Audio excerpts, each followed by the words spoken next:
నంద్యాలలో దారుణం.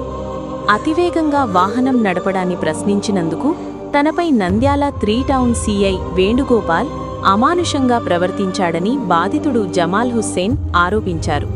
పోలీస్ స్టేషన్కు తీసుకెళ్లి వివక్షణారహితంగా కొట్టినట్లు పేర్కొన్నాడు. ప్రస్తుతం నడవలేని స్థితిలో ఆస్పత్రిలో చికిత్స పొందుతున్నాడు. ఈ ఘటనపై బంధువులు తీవ్ర ఆగ్రహం వ్యక్తం చేస్తూ సదరు సీఐపై కఠిన చర్యలు తీసుకోవాలని డిమాండ్ చేస్తున్నారు. మా ఆయన ఉషన్వల్లి సార్ నిన్న వాళ్ళ అన్న కూతురు వచ్చిందని రైల్వే స్టేషన్ కి వెళ్ళి డ్రాప్ చేసి వస్తున్నాడు. హైవే దాటుతుండగా వాళ్ళది ఎస్ఐ వాళ్ళదేమో కారు వస్తుంటే ఈయన ఎవరంత హార్ష్ గా డ్రైవింగ్ చేస్తున్నారని అడిగినందుకు నువ్వు మమ్మల్ని అడిగేటోనివి అనేసి ఎలా అంటే అలా కొట్టాడు సార్ ఆయన్ని. మళ్ళీ కొట్టింది కాక ఈయన ఎందుకు సార్ నేను కూడా చదువుకున్నాను ఎందుకు కొడుతున్నారు నన్ను అని అడిగారని నువ్వు నన్ను అడిగేటోనివి అని పోలీస్ స్టేషన్ తీసుకెళ్లి కాళ్ళు చేతులు కట్టేసి కొట్టారంట సార్. అసలు ఆయన నడవలేకపోతున్నాడు సార్ ప్రెసెంట్. ఎలా అంటే అలా కొట్టాడు సార్. అసలు చెప్పలేము, అంత ఘోరంగా కొట్టారు. చేతులు అంతా వదిలేసి అట్లంటే కొట్టారు. ఇప్పుడు ఏమన్నా అయితే ఎట్లా సార్ ఆయనకు?